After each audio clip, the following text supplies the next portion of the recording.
好，錄翻一條廣東話嘅，咁講翻啲，即係講翻一啲少少心態啊、系統一啲思維模型啊，或者咩都好啦。即係俾啲一啲以前學 I 記嘅，又或者學完 I 記走去學 ICT，又或者淨係學 ICT 冇學過 I 記嘅一啲朋友聽啦。其實呢，即係我自己啊，即係我唔知其實即係其他人點諗啦，或者。即係有啲人用指標噶嘛，即係用嗰個息力加通道啊，有啲人用 MA 啊嘛，EMA 咩都好啦。其實歸根究底咧，都係支持阻力嚟啫嘛。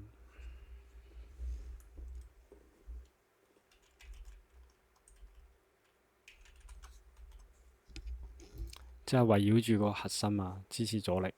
咁你喺支持度咪買升咯，你喺阻力度咪買跌咯。其實即係嗰個做買賣嗰個 logic 咧，好鬼簡單啊！即係唔好諗到咁複雜，即係好似 ICT 咁樣。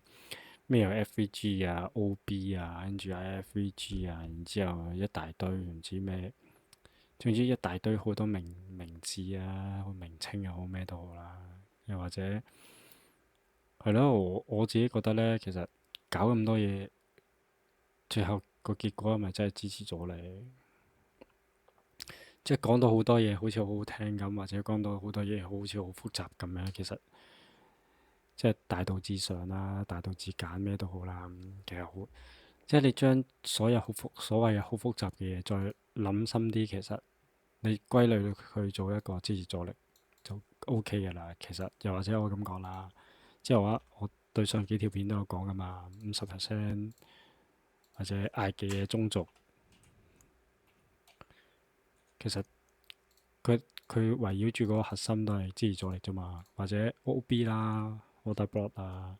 即係我自己另外仲有啲理解嘅，重複 OB 同埋堆疊 OB，即係堆疊 OB 可能係嗌技啦，咁但係我嘅堆疊 OB 同嗌技有少少唔同嘅，咁就但係都唔緊要啦。其實講到最尾，即係呢啲所有嘢包住嘅都咪即係支持阻力啫嘛。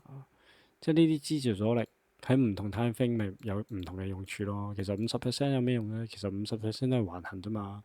咁嗰個橫行嗰個架構越橫得越耐，咁嗰個50%咪越勁咯，好簡單啫嘛。咁你有對比噶嘛？呢度橫行咪好耐咯，呢度橫行咪好短咯。咁佢越橫行得越耐嘅呢啲，咁佢去到呢啲位咪有反應咯。咁呢度橫行得冇咁耐噶嘛，咁佢去到呢啲位嗰個反應咪慢啲咯。咁你咪知道，哦，佢橫行得慢啲，咁佢反應又慢啲，咁佢咪會再變到一個新嘅橫行出嚟啫嘛。即係你喺呢啲位 long 咗，佢你見佢彈唔起就知道佢會變橫行啦。其實好簡單啫，佢一彈唔起你就知道佢就會變橫行啦。呢個係定律嚟嘅，唔好諗得咁複雜啊。係啊，你即係你 long 完，佢彈唔起，大鑊，第一時間諗橫行。即係如果你係入1分鐘 time frame 嘅，我咪俾個建議你咯。你睇3至4支足1分鐘，佢都彈唔起就知道佢係橫行嘅啦，或者係600啊，或者喺啲50% 嗰啲位啊，佢起唔到噶啦，你就即刻要走啊！即係你唔好諗住幻想佢會上去啦。即係事實，你寧願走，你可能呢100次之中，你有90次係啱嘅，佢真係彈唔起喎。你淨係啱嗰10次有鬼用咩？係咪先？除非你嗰10次係嗰個 RR 1:10咯，咁我覺得 OK 喎，即係可以夠 cover 到你前面有90% 係輸啊嘛。即係呢個你知就得㗎啦。其實你夠 cover 你輸嗰啲，其實就夠出金㗎啦。你唔好諗到，哇，個勝率都一定要錯到佢70%、80%、90%，唔好傻啦，30% 夠出金㗎啦。我自己實測過㗎啦，我自己成日都以前24年、25年都係我都係30、40% 勝率啫嘛，咁夠出金，咁我都冇問題。不過唔緊要啦。嗱，譬如咁講啦，支持阻力咪即係所謂嘅關鍵位置咯。你喺到關鍵位置，越大攤分梗係越有用啦。唔好即係唔使講廢話呢啲。所以我成日強調要畫1小時或者4小時個支阻，咁你15分鐘咪用價格換咪得咯。15分鐘價格換夠玩㗎喺黃金裏邊。咁呢度咪價格互換咯，歐盤、美盤呢啲時間。咁我今日個壓盤噴咗上嚟啦，咁呢度咪有個價格互換嘅。咁你呢度 long 咗，佢彈唔起，但係你都夠玩㗎嘛？呢度入邊係咪啊？佢呢度你呢度入邊夠玩㗎嘛？夠距離俾你做上去啊嘛？你做完上去你咪知道，哦，成日彈唔起咯。咁你都但係你都有得食㗎嘛？跟住呢度突破咗呢個價格互換，你咪知道要 short 咯。你 long 都得嘅，冇所謂啦，是但啦。你喺下邊 long 又得，上面 short 都冇所謂。總之都有一定有賺㗎啦。所以我自己咁諗嘅，即係簡單啲咁諗，即係支持咗力50%中軸 OB，跟住中攤分即係大攤分啦，呢個所謂嘅大。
即係我自己咁諗啊，即係睇中攤分你咪睇價格換咯。其實價格互換最後邊即係支持咗力嘅啫嘛，同一樣嘢嚟嘅啫。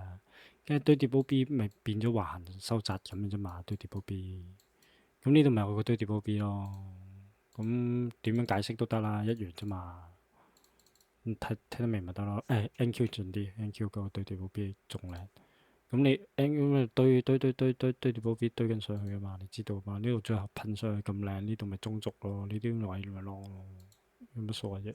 我老實咁講，睇你慢慢睇得明咪得咯。呢度咁樣噴咗上嚟，呢度堆即係呢度啦，橫行啊嘛，噴，跟住呢度又可以做咁樣啫嘛。跟住呢度咪底咯，橫底咁樣。佢但係冇 2B 啊嘛，冇 2B 咪由佢咯。但係呢度有蝕形啊嘛，你知啊嘛。呢個蝕形，但係佢冇再噴上去，冇再回測呢個位，咁冇咪冇咯。其實係咁噶啦，即係求其，即係你做 trade 咧，求其啲就噶啦，唔好咁認真啊！你認真就好容易輸啊！橫下你咪頂底橫咯。老土啲咁講，頂底彎你都有數啦。呢度價格換嚟啊嘛，佢冇突破啊嘛，咁你咪對住保標咯，即係或者跌嘅 OB 咩都好啦。咁你見到呢度咁樣夾緊收窄噶嘛，咪頂底橫咯。咁咁啱咪使咗前面嗰個頂，你知道可以 short 噶嘛呢啲位。我話咁啱噴完上去又橫行喎呢啲，但係佢冇回測啫嘛。我都想做啊，但係佢冇翻嚟，冇計啊。佢冇咁樣翻嚟，我都想疏，但係咁冇翻嚟咪冇翻嚟咯。係啊，但係我知佢跌噶嘛，即係我知道起碼佢收窄緊，我知道佢跌，但係佢冇翻嚟，咁冇辦法，係咪先？咁你見到噶嘛？其實好老實咁講，如果你學 I 嘅，其實你知噶啦，即係如果你學咗一段好長時間，你唔即係如果我唔當你係 C1啦，你 C3都3年啦，應該係啊。即係我唔知最後呢條片有幾多學 I 嘅朋友睇，又或者有幾多淨係學 ICD 嘅人睇，其實唔緊要嘅。我想講嘅嘢咧，最後都係一樣嘢啫。即係其實三個 step 做就得㗎啦，做 trade 唔使好多 step 嘅，即係唔使好似咩大單飛有 FVG 大單飛嘅 OB，然之後去到嗰個位又有咩反應，然之後又殺咗個前面咩流動性，然之後即係解釋一大輪嘢。其實你解釋完，你都係想講呢個位係有支持啫嘛，係咪？即係你聽好多人，我成日聽好多 YouTube 嗰啲片都係啊，講完一大輪嘢，最後咪真係支持咯。咁支持咪諗下升咯，做你咪諗下跌咯，即係唔使。即係你唔使學嗰啲咧，即係有啲有部分即係有部分，即係啲 YouTube 有啲講話啊，有咩 FVG 有效，有啲咩冇效，有啲咩 OB 有效，有啲咩 OB 冇效。其實唔使理佢有冇效嘅，即係譬如我咁講，你去到一個支持阻力或者一個價格換位，你到咗啦，你想做佢，咁你咪開1分鐘，甚至乎15秒咩都好。其實咧，你有一個操作 SOP 咧，其實唔會有啲咩太大問題嘅。即係譬如我啱啱我 NQ 啦，譬如我咁講啦，我開翻15秒俾你睇啦。嗱，NQ 呢度15秒咁樣噶嘛。咁我有3招嘅，十秒 2B 嘛，呢度15秒 2B 收窄吞噬呢度。第一個吞噬，第二個吞噬，其實就可以 long 噶啦。跟住佢呢度咁樣斜咗上去噶嘛。咁你知道佢呢度本身係收窄嚟啊嘛，咁你咪可以打到上嚟呢度咯。你夠1:2、1:3咩都好啦，你夠打得啦。跟住另一個就係呢個就都你當雙底吞噬嘅一個操作又好咩都好啦。跟住又咁啱又有 2B 喎，15秒 2B 喎，已經有兩個 SOP 堆重疊咗啦，即係確認咗，好確認佢係會升上去噶啦。咁咪可以做 long 咯，係支持發生呢樣嘢就其實可以做，即係你唔使理佢，哇呢個橫行50%，然之後又喺度諗，其實你就淨係諗呢個係一個支持，當然都係一個橫行50%嘅位，唔緊要嘅，其實睇到越多越好嘅，咁當然，咁你越多一啲數據或者越多一啲理據去 support 你呢個位可以做 long 啊嘛，係咪先？其實就係咁嘅咋，然之後就我仲有其他嘢，仲有個楔形又好，結構123，其實結構123都係一個中攤飛入邊用嘅，只不過係我好老實講，我而家好少用嘅，但係因為我可能我睇明咗嗰個故事啊，所以我好少即係可能入咗血啦，我唔知係咪啦，我好少用啦已經係，因為我覺得喺支持阻力入邊咧，喺再有一個操作 SOP 發生咗咧，其實已經係一件好完美嘅一件事，因為我淨係3個 step 搞掂啫嘛。係啊，即係其實中攤兵都係廢嘅，只不過中攤兵入咗之後你就知道，哦，佢如果佢係橫行嘅話，你咪知道佢一係就橫行收窄，一係就齋橫行。咁如果佢係橫行收窄咁咪你咪喺有啲堆疊煲 B 或者有啲橫行50%，你咪揾啲位嗱，譬如呢個咁樣㗎嘛，15分鐘佢又有價格互換，有 2B 又有橫行50%㗎嘛。咁佢已經重複堆中咗好多所謂嘅阻力嘅嘢咯，即係呢個位，呢個攤呢個15分鐘嘅攤飛入邊，佢中咗好多咯。咁你咪睇有冇你嘅操作 SOP 喺入邊咯。咁我有即係呢一刻冇嘅，佢冇咩雙頂吞噬又冇嘅，但係有冇楔形又冇嘅，又冇結構123都冇。咁但係佢有突破㗎嘛？呢度突破，我咪等佢有冇回測上嚟呢度，因為呢度本身有個少少嘅橫行區咁樣啦，跟住呢度有個 OB 咁樣啦，咁樣延伸佢50%大概呢啲位㗎嘛。咁我大概知道我想咁樣做，但係佢冇，咁冇咪冇咯，冇所謂㗎。但係你知道你唔會買升啊嘛，係咪先？咁你知道買跌咁咪 OK 㗎啦。其實即係你要相信你嘅系統係呢啲所謂阻力發生過好多次。佢唔俾機會你，就唔俾機會你，唔緊要，唔好追。但係你知道係做跌嘅，咁我呢度都有 long 啊，我15秒嗰度，我呢度，即係我見佢係支持啊嘛，噴咗上嚟幾靚喎，呢個彈上嚟呢一下，跟住呢度又有15秒嘅一個所謂嘅雙底吞噬咁樣啦，即係咁樣嘅，我最後就打到咁樣嘅。我就係咁樣手添，我直頭。跟住咧，我見佢上咗嚟呢度咧，跟住唉算啦，我因為佢已經揩咗一次啦，跟住又上咗嚟吞噬啊嘛，我咪退步半咯。推完冇咗，冇咗咪冇咗啊！起碼我知道我冇睇錯方向嘛。佢最後真係升啊嘛，係啊，即係唔係話真係賺錢係最後嘅結果。當然賺錢係個結果係好事嚟嘅，但係你因為你知道你呢個思維下邊係好高。機率就 OK 嘅啦。即係唔好係咯，我唔知點講。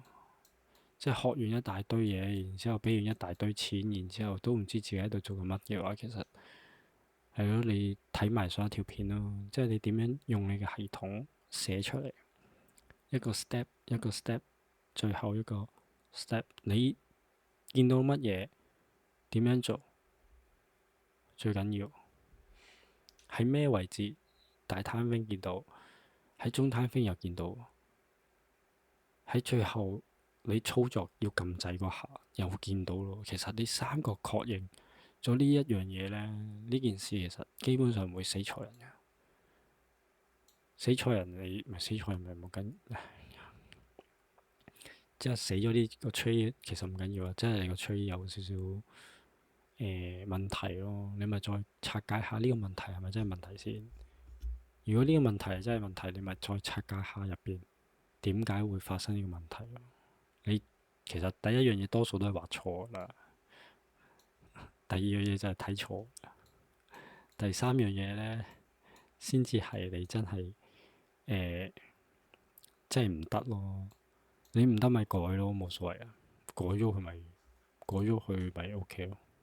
譬如呢度咁樣，呢啲啊呢度咁樣有錢噶嘛，我去到呢度雙頂吞噬突破價格換，去到呢度位，咁譬如咁講啦，我又冇做嘅，我鎖咗倉啦。咁呢度有二 B 噶嘛，你開15秒，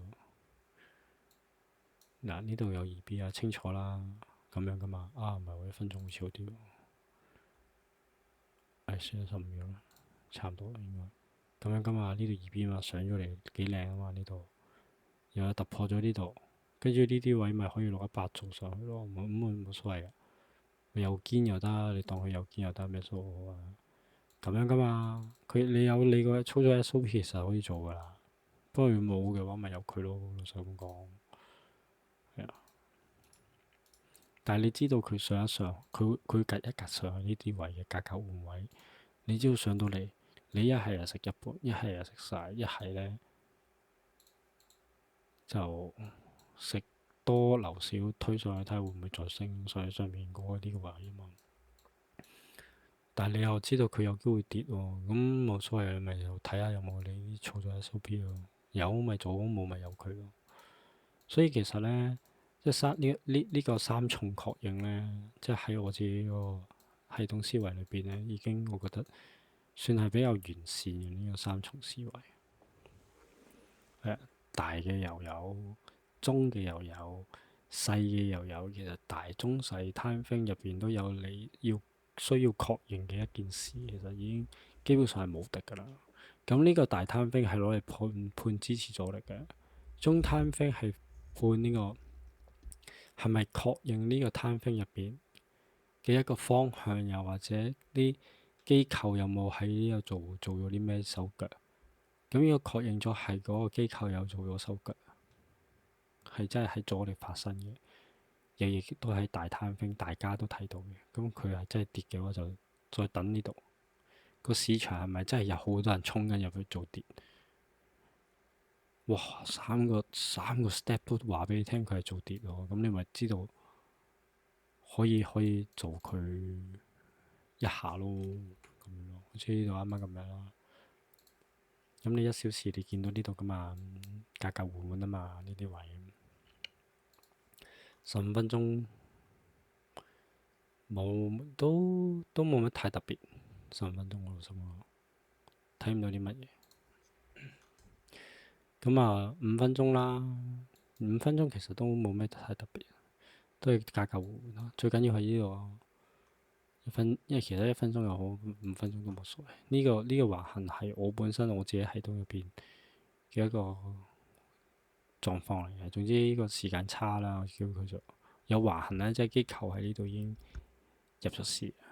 我自己咁睇，即係中攤兵都已經有人做緊嘢，只有個橫行喺度。雖然佢唔係好靚，即係佢唔係嗰啲15分鐘橫好耐嗰啲，即係你好似呢度咁，佢唔係橫好耐，不過唔緊要。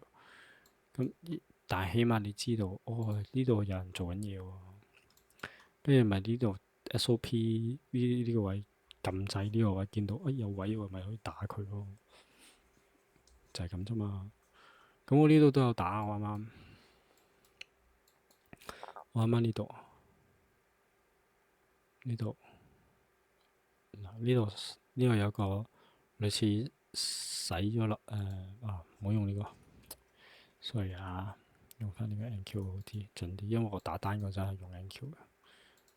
呢度你見到佢一路跌唔起啊，跌唔到落嚟啊嘛，跟住呢度又有一個洗咗呢個前面呢嚿錢咁樣啦，跟住又有雙底吞噬喎，咁咪可以做佢咯，就係咁啫嘛，做佢。咁我見到哇個價指示咁鬼短，我落咗好大喺呢度，唔方便透露講幾大啦。跟住然後噴咗上嚟呢度，我食咗食咗多啦，跟住然後再噴多下，哇，就係咁咯，就係咁嘅咋。因為我知道呢度有個橫行區嚟噶嘛，呢度唔係即係呢個有個價格互換區啦，咁樣噶嘛。係啊，死啦，講到邊啊？喺呢度係啦，咁樣噶嘛，呢度有個橫行咁樣噶嘛。我知道佢咁樣噶嘛，起碼我打到你上嚟呢啲頂部，咁咪算咯。咁樣開始前面搞掂佢，然之後咪等開始慢慢做咁啊。咁呢個就係我自己個系統入邊有個三重確認嘅一個系統啦。咁我最後都會有個免費嘅，之後會再教嘅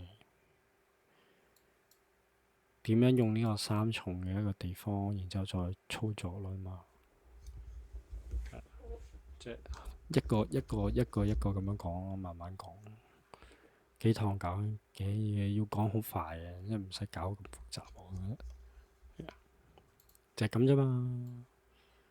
係啊，冇乜特別。所以你見我有時畫呢，我依家都好簡單啊，橫行就畫一畫，價格互換又畫一畫，支持阻力又畫一畫，中軸有時又畫下咯，有時都唔畫。我寧願畫個橫行呢，佢有條虛線喺度嘛，話俾我聽個50% 喺度咪得咯。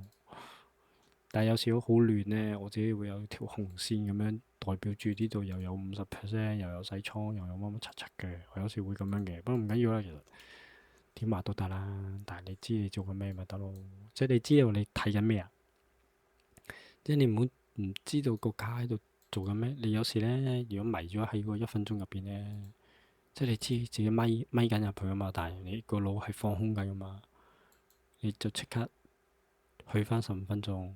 即係你唔好迷咗落去，你一迷咗落去咧，其實基本上咧，你好容易行差踏錯，一定死，一定死啊！冇話唔死啊，係啊，一定死。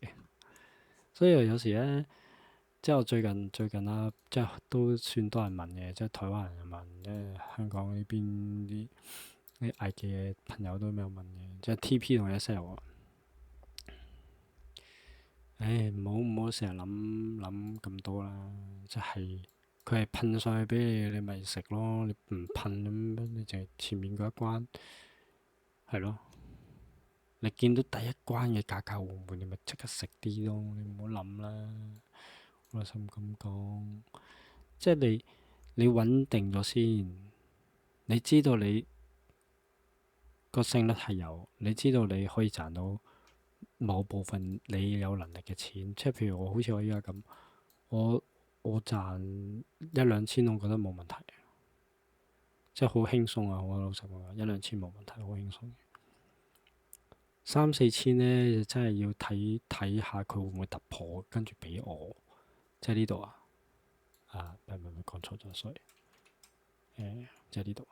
譬如咁講啦，用翻呢度啱啱，因為啱啱做完，即係譬如我知道我知道我可以操作呢一段嘅，咁我做完咪得咯。但係佢會唔會再突破上去嘅？咁唔知啊嘛。咁佢再俾咪再俾，佢唔俾咪唔俾，冇辦法係咪先？咁佢再上多波嘅，咁佢真係俾咁咪係咯。即係你唔知啊嘛。好似我琴日咁。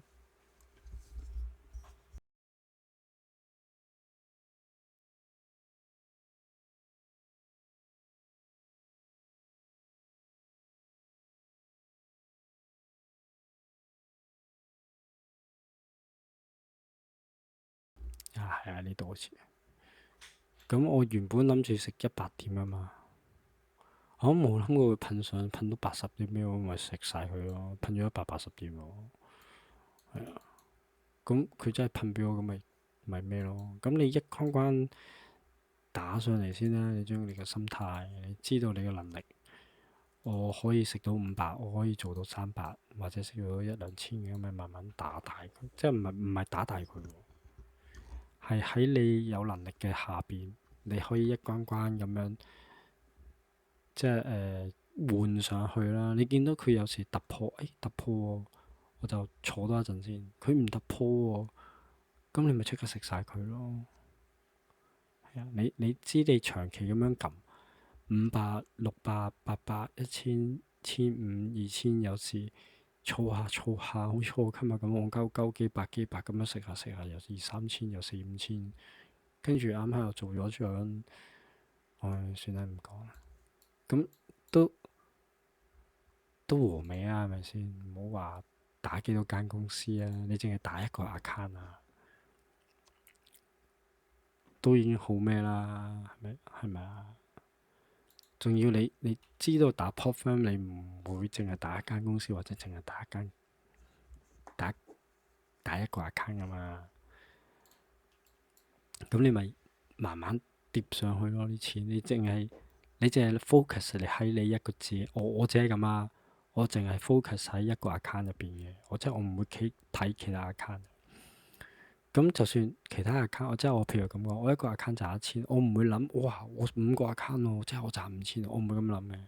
我就係諗我呢個 account 賺咗1000，我呢個 account 今日賺5000，跟住我咪鎖其他2個或者鎖其他3個咩都好，總之我 keep 住咗其他利潤先，咁我咪淨係打2個咯。之後咁你可以確保到你嗰3個可以出金啊嘛，你咪慢慢出咯，反正啊，我即係老實咁講，你每日出2、3千美金、5000美金、6、7千美金，每日喎，即係唔好話咩，唉，算啦，一個禮拜出一次啦，你都開心啦，一個月出成萬幾2萬蚊糧喎，咁你一個月8萬10萬咯喎，港幣喎，係咪啊？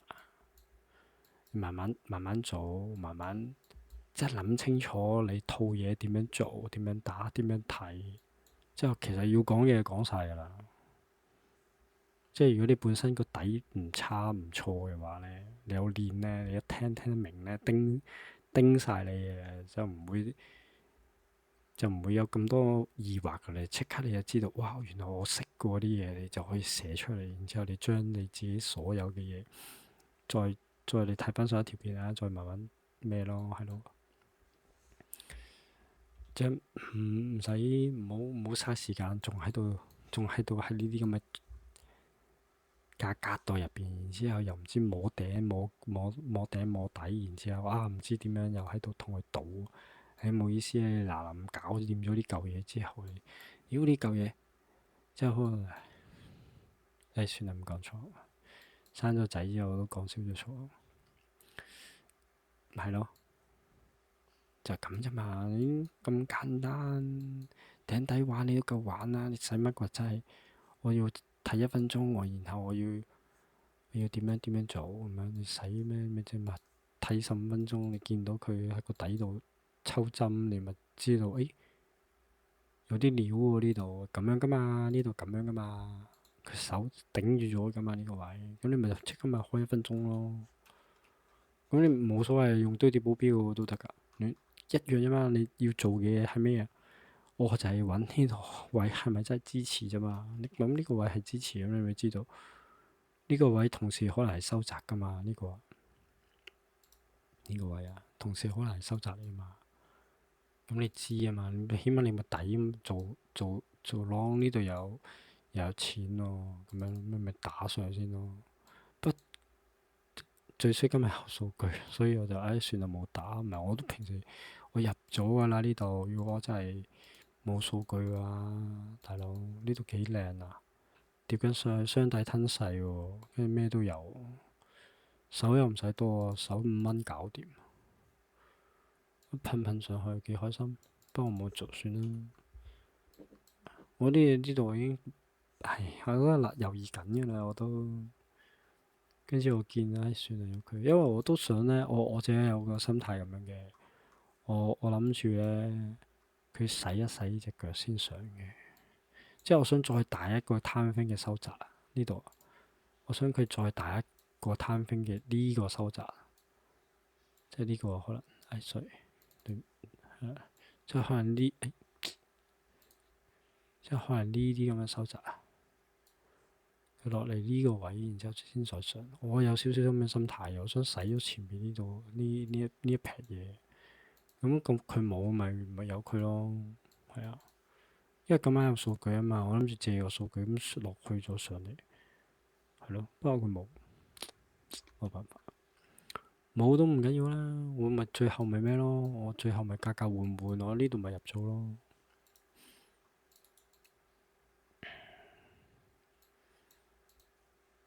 呢度，我都唔記得咗喎，自己都開翻1分鐘先。啊，係啊，呢度啊，佢前邊咁啊嘛，呢度滑過嚟先，咁樣噶嘛，佢呢度。跟住我喺10秒，我自己個下係打10秒嘅。